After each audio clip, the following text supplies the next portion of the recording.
सर्वे भवन्तु सुखिनः। प्यारे सहपाठियों, संविधान के इस सीरीज में हम लोग आज पढ़ने वाले हैं भारत में संविधान का विकास। भारत में संवैधानिक विकास का युग कैसे चला, इसको हम लोग समझते हैं। भारत के नए गणराज्य के संविधान का शुभारंभ 26 जनवरी 1950 को हुआ और भारत अपने लंबे इतिहास के प्रथम बार एक आधुनिक संस्थागत ढांचे के साथ पूर्ण संसदीय लोकतंत्र बना। लोकतंत्र एवं प्रतिनिधि संस्थाएं भारत के लिए पूर्णतया नई नहीं हैं। कुछ प्रतिनिधि निकाय और लोकतंत्रात्मक स्वशासी संस्थाएं वैदिक काल में भी विद्यमान थी, जैसे कि ऋग्वेद में सभा और समिति नामक दो संस्थाओं का उल्लेख है। उल्लेखनीय है कि ऋग्वैदिक काल में आर्यों का प्रशासन तंत्र कबीले के प्रधान के हाथों चलता था, क्योंकि वह ही युद्ध का सफल नेतृत्व करता था। वह राजा कहलाता और प्रतीत होता है कि ऋग्वैदिक काल में राजा का पद आनुवंशिक हो चुका था। फिर भी प्रधान या राजा के हाथ में असीमित अधिकार नहीं थे, क्योंकि उसे कबायली संगठनों से परामर्श लेना पड़ता था। कबीले की आम सभा को समिति कहते थे और सभा अपेक्षातया छोटा या चयनित वरिष्ठ लोगों का निकाय था, जो मोटे तौर पर आधुनिक विधानमंडलों के उच्च सदन के समान था। वहीं से आधुनिक संसद की शुरुआत मानी जा सकती है। आधुनिक अर्थों में संसदीय शासन प्रणाली एवं विधायी संस्थाओं का उद्भव एवं विकास लगभग 2 शताब्दियों तक ब्रिटेन के साथ भारत के संबंधों से जुड़ा हुआ है। परंतु यह मान लेना गलत होगा कि बिल्कुल ब्रिटेन जैसी संस्थाएं किसी समय भारत में प्रतिस्थापित हो गई थी। जिस रूप में भारत की संसद और संसदीय संस्थाओं को हम जानते हैं, उनका विकास भारत में ही हुआ है। इनका विकास विदेशी शासन से मुक्ति के लिए और स्वतंत्र लोकतंत्रात्मक संस्थाओं की स्थापना के लिए किए गए अनेक संघर्षों और ब्रिटिश शासकों द्वारा रुक कर धीरे धीरे और छोटे छोटे टुकड़ों में किए गए संवैधानिक सुधारों के द्वारा हुआ है। अंग्रेज़ों ने हम पर 200 वर्ष शासन किया और उन 200 वर्षों में जो भी एक्ट पास हुए या इंग्लैंड में जो भी संवैधानिक निकाय बोलेंगे या वहाँ के जो रूल रेगुलेशन चलाए जा रहे थे, उसका प्रभुत्व भारतीय संविधान में पड़ा। तो ऐसा नकारा नहीं जा सकता है, लेकिन हम लोगों ने खुद ही एक ड्राफ्टिंग कमेटी बना करके जो सही बातें थी उसको अपनाया है।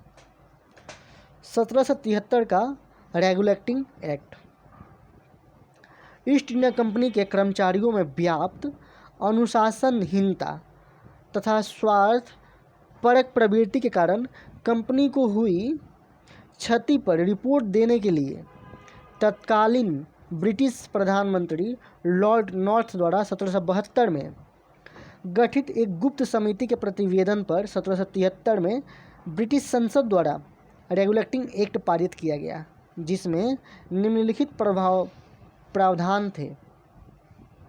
पहला, कंपनी के डायरेक्टरों को कहा गया कि वे अब राजस्व से संबंधित सभी मामलों तथा दीवानी एवं सैन्य प्रशासन के संबंध में किए गए सभी प्रकार के कार्यों से सरकार को अवगत कराएंगे। दूसरा, अब 500 पाउंड के अंशधारियों के स्थान पर 1000 पाउंड के अंशधारियों के संचालन चुनने का अधिकार दिया गया। तीसरा, संचालन मंडल का कार्यकाल 4 वर्ष कर दिया गया। प्रति वर्ष उसमें से 1/4 नए सदस्यों का निर्वाचन की पद्धति अपनाई गई। इस अधिनियम द्वारा बंगाल में 1774 में एक उच्चतम न्यायालय यानी सुप्रीम कोर्ट की स्थापना की गई। इस न्यायालय को प्राथमिक तथा अपील के अधिकार की अनुमति थी। इस न्यायालय में एक मुख्य न्यायाधीश तथा 3 अन्य न्यायाधीश थे। सर एलिजा इम्पे को सुप्रीम कोर्ट का प्रथम मुख्य न्यायाधीश नियुक्त किया गया।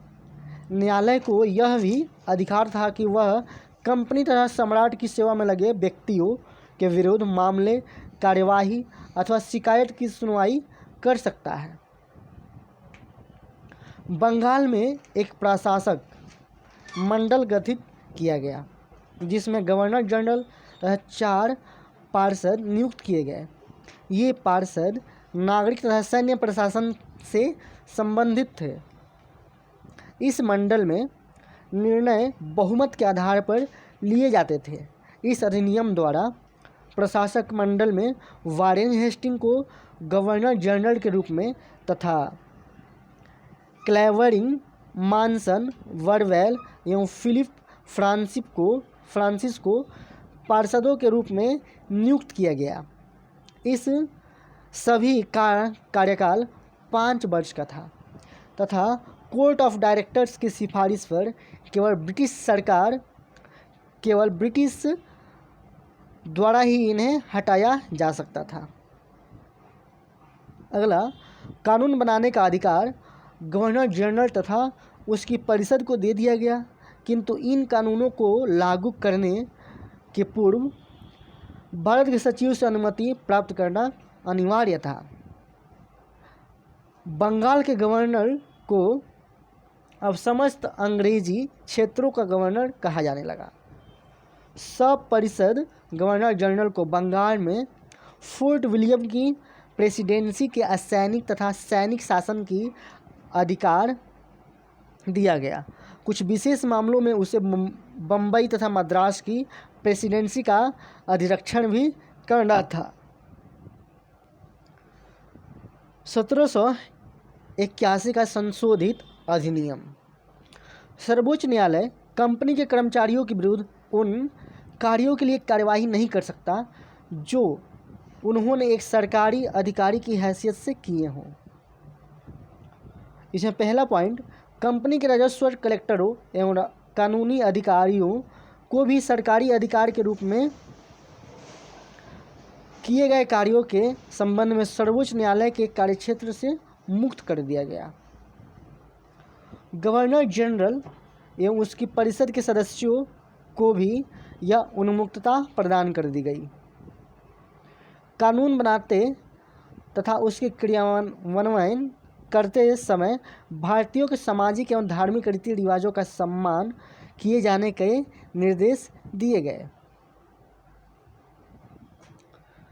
1784 का पिट्स इंडिया एक्ट।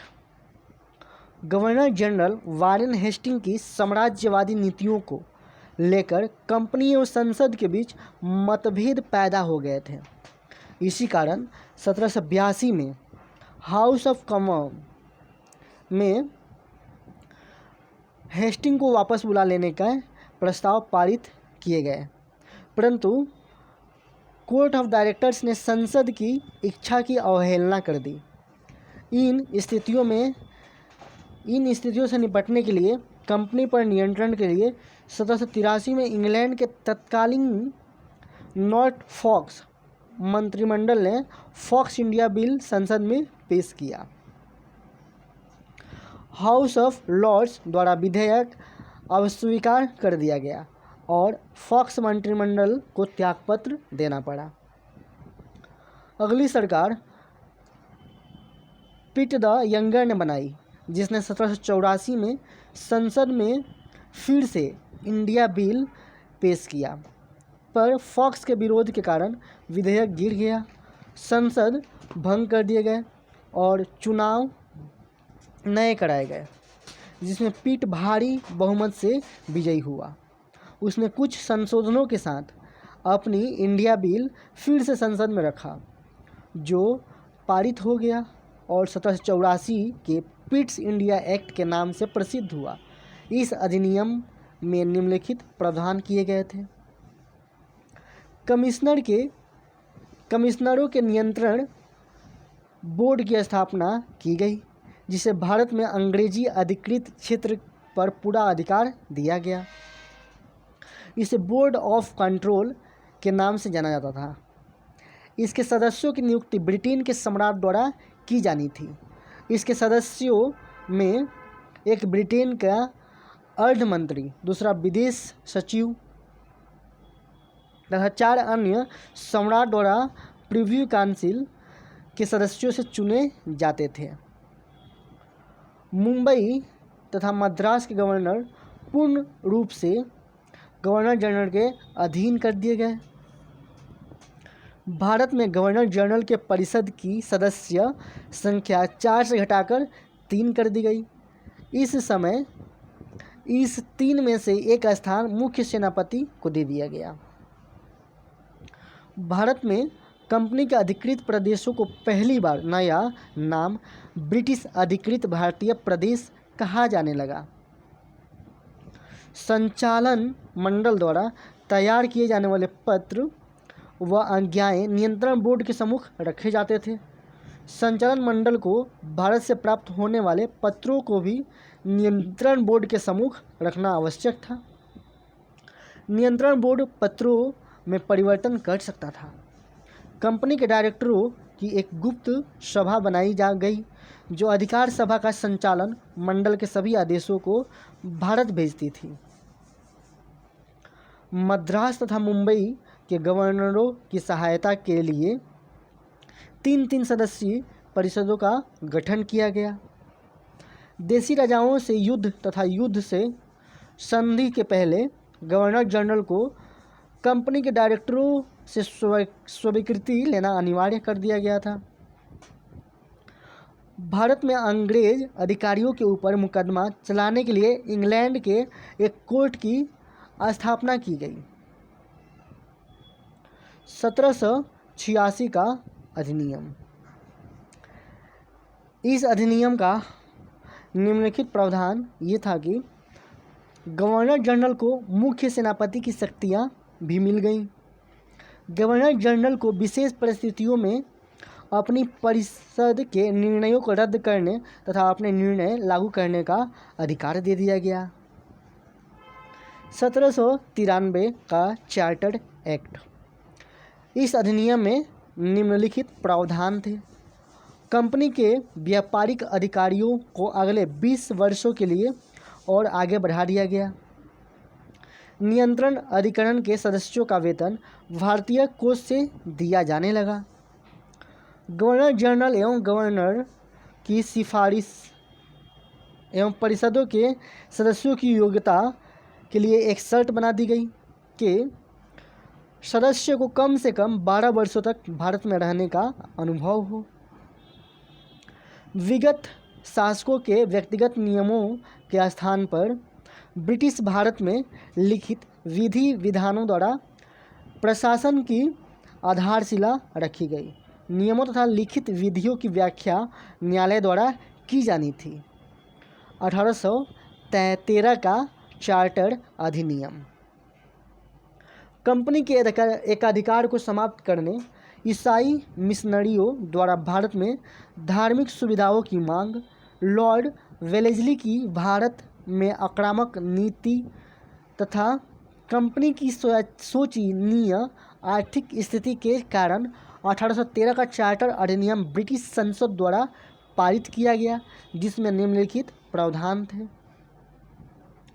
कंपनी का भारतीय व्यापार का एकाधिकार समाप्त कर दिया गया। यद्यपि उसका चीन से व्यापार एवं चाय के व्यापार पर अधिकार बना रहा। कंपनी के भागीदारों को भारतीय राजस्व से 10.5% लाभांश दिए जाने की व्यवस्था की गई। कंपनी को अगले 20 वर्षों के लिए भारतीय तथा राजस्व पर नियंत्रण का अधिकार दे दिया गया, किंतु स्पष्ट कर दिया गया कि इससे इन प्रदेशों का क्राउन के प्रभुत्व पर कोई प्रभाव नहीं पड़ेगा। नियंत्रण बोर्ड की शक्ति को परिभाषित किया गया तथा उसका विस्तार भी किया गया। ईसाई धर्म प्रचारकों को आज्ञा प्राप्त करके अपने भारत में धर्म प्रचार के लिए आने की सुविधा प्राप्त हो गई। ब्रिटिश व्यापारियों तथा इंजीनियरों को भारत आने तथा यहाँ बसने की अनुमति प्रदान कर दी गई, लेकिन इसके लिए उन्हें संचालन मंडल या नियंत्रण बोर्ड से लाइसेंस लेना आवश्यक कर दिया गया। 1833 का चार्टर अधिनियम। इस अधिनियम में निम्नलिखित प्रावधान थे। चाय का व्यापार तथा चीन के साथ व्यापार करने के संबंधी कंपनी के अधिकार को समाप्त कर दिया गया। अंग्रेजों को बिना अनुमति पत्र के ही भारत आने तथा रहने की आज्ञा दे दी गई। वे भारत में भूमि खरीद सकते थे। भारत में सरकार का वित्तीय, विधायी तथा प्रशासनिक रूप से केंद्रीकरण करने का प्रयास किया गया। बंगाल के साथ मद्रास, बम्बई तथा अन्य अधिकृत प्रदेशों को भी गवर्नर जनरल के नियंत्रण में रख दिया गया। बंगाल का गवर्नर जनरल भारत का गवर्नर जनरल हो गया। सपरिषद गवर्नर जनरल को ही भारत के लिए कानून बनाने का अधिकार दे दिया गया और मद्रास तथा मुंबई की कानून बनाने की शक्ति समाप्त कर दी गई। इस अधिनियम द्वारा स्पष्ट कर दिया गया कि कंपनी के प्रदेशों में रहने वाले किसी भारतीयों को केवल धर्म, वंश, रंग या जन्म के स्थान इत्यादि के आधार पर कंपनी के किसी पद से जिसके वह योग्य हो वंचित नहीं किया जाएगा। भारत में दास प्रथा को गैर कानूनी घोषित कर दिया गया तथा गवर्नर जनरल को निर्देश दिया गया कि वह भारत के दास प्रथा को समाप्त करने के लिए आवश्यक कदम उठाए। 1843 में दास प्रथा का उन्मूलन कर दिया गया। 1853 का चार्टर अधिनियम। इस अधिनियम में निम्नलिखित प्रावधान थे। कार्यकारिणी परिषद के कानून सदस्य को परिषद का पूर्ण सदस्य बना दिया गया। निदेशक मंडल में सदस्यों की संख्या 24 से कम कर 18 कर दी गई तथा इसमें से 6 सदस्यों को नियुक्त करने का अधिकार ब्रिटिश राजा को प्रदान किया गया। निदेशक मंडल के सदस्यों के लिए योग्यता विहित हो गई। बंगाल के लिए पृथक लेफ्टिनेंट गवर्नर की नियुक्ति की गई। कंपनी के कर्मचारियों की नियुक्ति के लिए प्रतियोगी परीक्षा की व्यवस्था की गई। कंपनी को भारतीय प्रदेशों को जब तक संसद चाहे तब तक के लिए अपने अधीन रखने की अनुमति दे दी गई। गवर्नर जनरल को अपने परिषद के उपाध्यक्ष की नियुक्ति का अधिकार दिया गया। 1858 का भारत शासन अधिनियम। 1784 के पिट्स इंडिया एक्ट से नियंत्रण मंडल की स्थापना द्वारा क्रमिक कंपनी पर नियंत्रण की जो प्रक्रिया प्रारंभ हुई वह 1853 में पूरी हो गई। 1853 में चार्टर में कंपनी को शासन के लिए चूंकि किसी निश्चित अवधि के लिए प्राधिकृत नहीं किया गया, इसलिए किसी भी समय सत्ता का हस्तांतरण ब्रिटिश क्राउन को जाने की संभावना बनती थी। 1857 की क्रांति ने शासन की असंतोषजनक नीतियां उजागर कर दी, जिससे संसद की कंपनी को पदच्युत करने का बहाना मिल गया और इस अधिनियम द्वारा भारत का शासन ब्रिटेन की संसद को दे दिया गया और अब भारत का शासन ब्रिटिश साम्राज्य की ओर से भारत राज्य सचिव को चलाना था, जिसकी सहायता के लिए 15 सदस्यीय भारत परिषद का गठन किया गया। अब भारत के शासन से संबंधित सभी कानूनों एवं कार्यवाहियों पर भारत सचिव की स्वीकृति की अनिवार्यता कर दी गई। भारत परिषद के 15 सदस्यों में से 7 सदस्य की नियुक्ति का अधिकार सम्राट तथा शीर्ष के चयन का अधिकार कंपनी के डायरेक्टरों को दे दिया गया। अखिल भारतीय सेवाओं तथा अर्थव्यवस्था से संबंध मसलों पर भारत सचिव भारत परिषद की राय मानने को बाध्य था। भारत के गवर्नर जनरल को भारत सचिव की आज्ञा के अनुसार कार्य करने के लिए बाध्य कर दिया गया। अब गवर्नर जनरल भारत में क्राउन के प्रतिनिधि के रूप में कार्य करने लगा और उसे वायसराय की उपाधि दी गई। ताज संरक्षण के लिए सपरिषद राज्य सचिव तथा भारतीय अधिकारियों में बंट गया।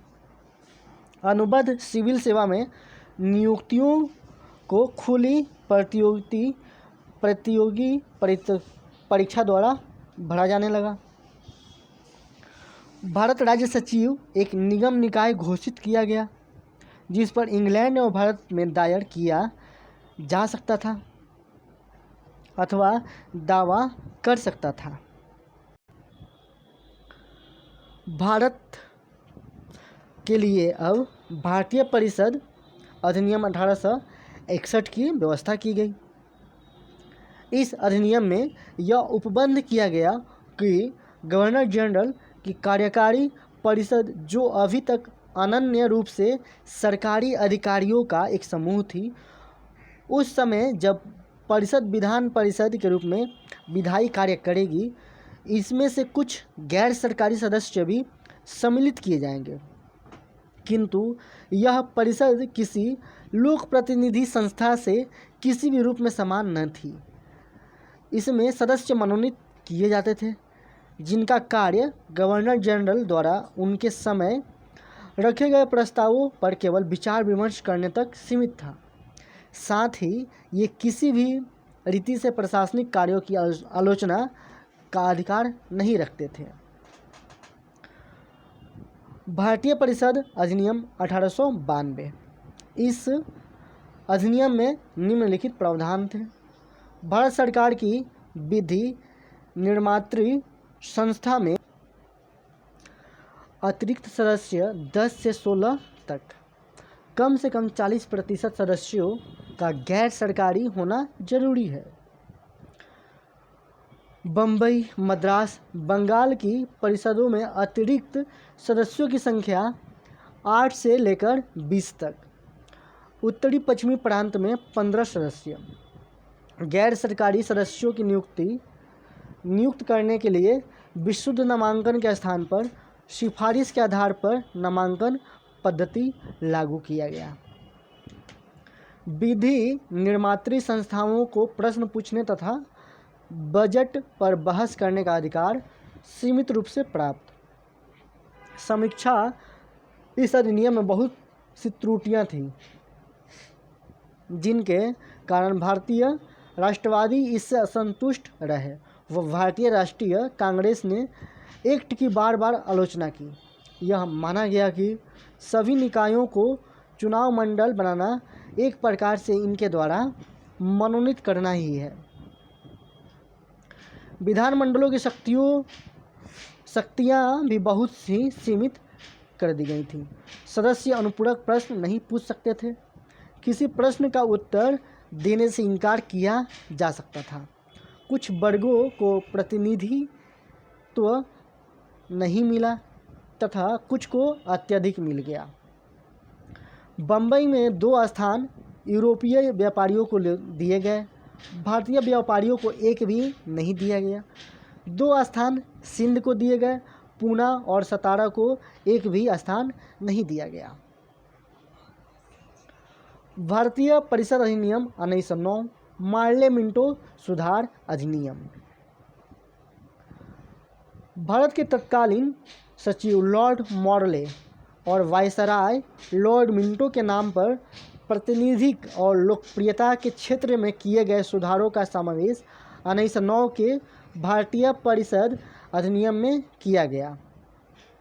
इन सुधारों को प्रस्तुत करने के लिए 2 घटनाएं मुख्य थीं।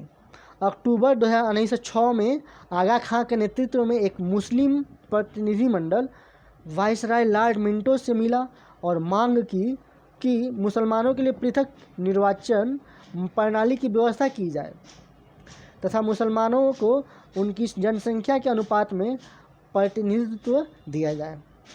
मुस्लिम लीग ने मुसलमानों को साम्राज्य के प्रति निष्ठा प्रकट करने की शिक्षा दी। इस अधिनियम के मुख्य प्रावधान निम्नलिखित थे। इस अधिनियम के अनुसार केंद्रीय एवं प्रांतीय परिषदों में निर्वाचित सदस्यों की संख्या में वृद्धि कर दी गई। प्रांतीय विधान परिषदों में गैर सरकारी बहुमत स्थापित किया गया, किंतु गैर सरकारी सदस्यों में नामांकित एवं बिना चुने सदस्यों की संख्या अधिक थी, जिसके कारण निर्वाचित सदस्यों की तुलना में अभी भी उनकी संख्या बनी रही। केंद्रीय व्यवस्थापिका सभा में 60 सदस्य और पदेन सदस्य होते थे। इन 69 सदस्यों में से 37 सरकारी अधिकारी और 32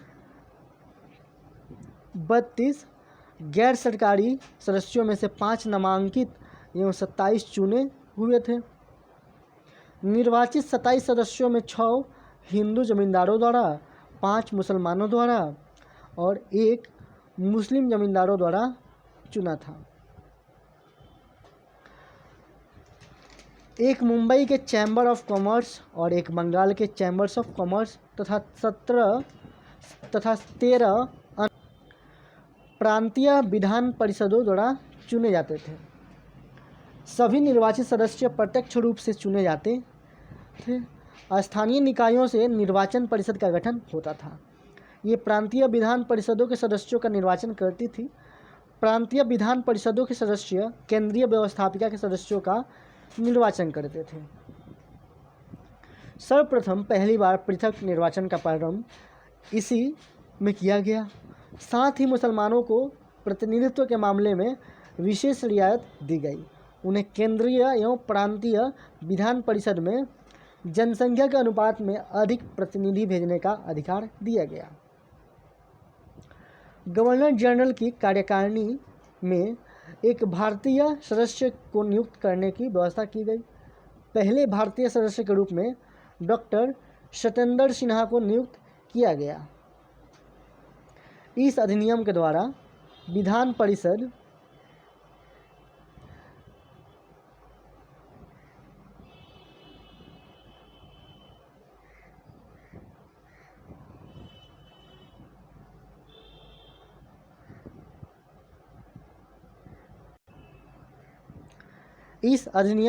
विधान परिषदों के विचार विमर्श के लिए कृत्यों में भी वृद्धि हुई।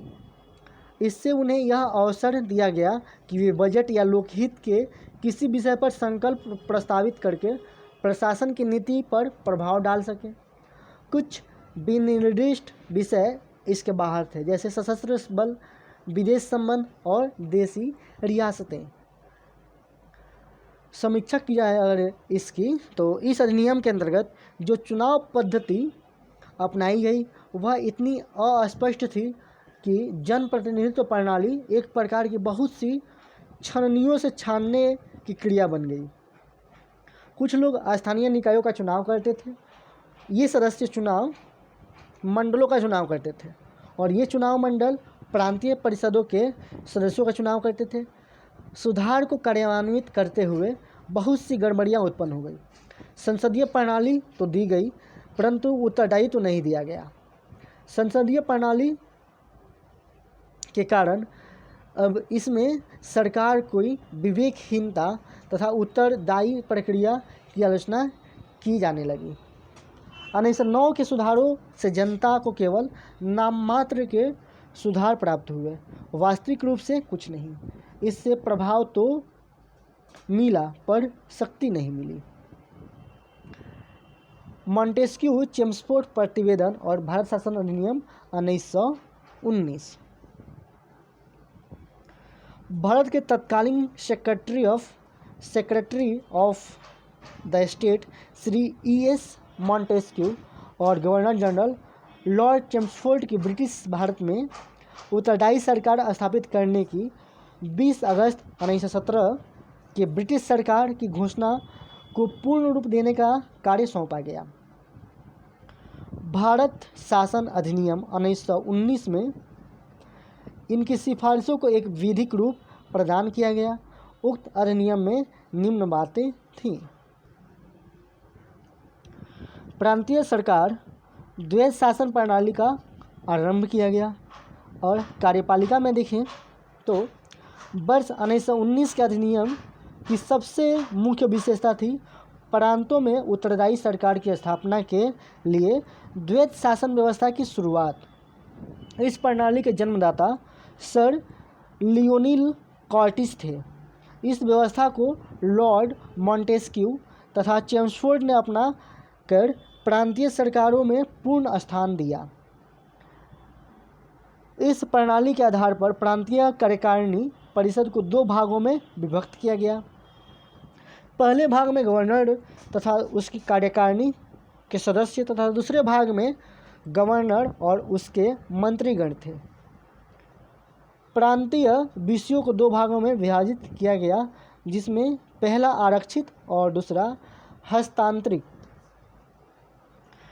आरक्षित विषयों में सभी महत्वपूर्ण विषय थे, जैसे कानून एवं व्यवस्था, वित्त, भू राजस्व, सिंचाई, खनिज संसाधन, प्रशासन, उद्योग, कृषि तथा आबकारी इत्यादि सम्मिलित थे। आरक्षित विषयों का शासन गवर्नर अपनी कार्यकारिणी परिषद के परामर्श से तथा हस्तांतरित विषयों का भारतीय मंत्रियों की परामर्श से करता था। मंत्री व्यवस्थापिका के प्रति उत्तरदायी थे तथा यदि व्यवस्थापिका उनके विरुद्ध अविश्वास प्रस्ताव पारित कर दे तो उन्हें त्यागपत्र देना पड़ता था, जबकि गवर्नर की कार्यकारिणी परिषद के सदस्य व्यवस्थापिका के प्रति उत्तरदायी नहीं थे। प्रांतों में संवैधानिक तंत्र के विफल होने पर गवर्नर राज्य के प्रशासन एवं हस्तांतरित विषयों का दायित्व अपने ऊपर ले सकता था। भारत सचिव तथा गवर्नर जनरल आवश्यकता पड़ने पर आरक्षित विषयों में हस्तक्षेप कर सकते थे, किंतु हस्तांतरित विषयों में उन्हें हस्तक्षेप करने की शक्ति नहीं दी गई। व्यवस्थापिका। प्रांतीय व्यवस्थापिका सभाओं की सदस्य संख्या में बहुत वृद्धि कर दी गई। इन सदस्यों में 70% सदस्य निर्वाचित सदस्य होते थे। मताधिकार में वृद्धि कर दी गई तथा सांप्रदायिक निर्वाचन पद्धति का और ज़्यादा विस्तार कर दिया गया। महिलाओं को भी वोट देने का अधिकार प्रदान किया गया। प्रांतीय व्यवस्थापिका सभाएं किसी भी प्रस्ताव को प्रस्तुत कर सकती थी, किंतु उन्हें पारित करने के लिए गवर्नर की सहमति अनिवार्य थी। गवर्नर को प्रस्तावों को अस्वीकार करने का तथा अध्यादेश जारी करने का अधिकार प्राप्त था। व्यवस्थापिका सभाओं के सदस्य बजट को अस्वीकार कर सकते थे, किंतु गवर्नर आवश्यक समझे तो सदस्यों की अनुमति के बिना भी उसे पास कर सकता था।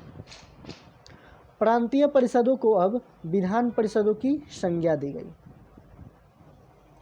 केंद्रीय सरकार अनुत्तरदायी शासन की व्यवस्था यथावत, जैसे कार्यपालिका। गवर्नर जनरल मुख्य कार्यपालिका अधिकारी था। सभी विषयों को दो भागों में बांटा गया, केंद्रीय और प्रांतीय। गवर्नर जनरल की कार्यकारिणी के 8 सदस्यों में 3 भारतीय नियुक्त किए गए। उन्हें विधि, शिक्षा, श्रम, स्वास्थ्य तथा उद्योग विभाग सौंप दिए गए। प्रांतों के आरक्षित विषयों में गवर्नर जनरल को पूर्ण अधिकार प्राप्त था। गवर्नर जनरल को मांगों पर कटौती का अधिकार था। साथ ही वह केंद्रीय व्यवस्थापिका द्वारा अस्वीकार किए गए प्रस्तावों को पारित कर अध्यादेश जारी कर सकता था। व्यवस्थापिका। केंद्रीय व्यवस्थापिका को द्विसदनीय संस्था बना दिया गया। केंद्रीय विधानसभा तथा राज्य परिषद। केंद्रीय विधानसभा निम्न सदन थी तथा राज्य परिषद उच्च सदन। केंद्रीय विधानसभा की सदस्य संख्या 145 थी, जिसमें 104 निर्वाचित और 41 मनोनीत किए जाने की व्यवस्था थी। 104 निर्वाचित सदस्यों में से 52 सदस्य सामान्य कैटेगरी के और 30 मुसलमान, 2 सिख तथा 20 विशेष सदस्य थे, जबकि उच्च सदन या राज्य परिषद की सदस्य संख्या 60 थी, जिसमें 26 मनोनीत, 34 निर्वाचित थे। 34 निर्वाचित सदस्यों में 20 सामान्य, 10 मुसलमान, 3 यूरोपीय और 1 सिख था। सदस्य प्रश्न पूछ सकते थे, अनुपूरक मांगे प्रस्तुत कर सकते थे, स्थगन प्रस्ताव ला सकते थे तथा बजट को अस्वीकार कर सकते थे, किंतु अभी भी बजट का 75% हिस्सा सदस्यों की सहमति के बिना भी पारित किया जा सकता था। राज्य परिषद का कार्यकाल 5 वर्ष का था। केवल पुरुष ही इसके सदस्य बन सकते थे, जबकि केंद्रीय विधानसभा का कार्यकाल 3 वर्ष का था, परंतु गवर्नर जनरल की इच्छा पर बढ़ाया जा सकता था। कुछ भारतीय सदस्यों को सरकार की अस्थायी समितियों जैसे वित्त समिति अथवा सार्वजनिक लेखा समिति में नियुक्त किया गया।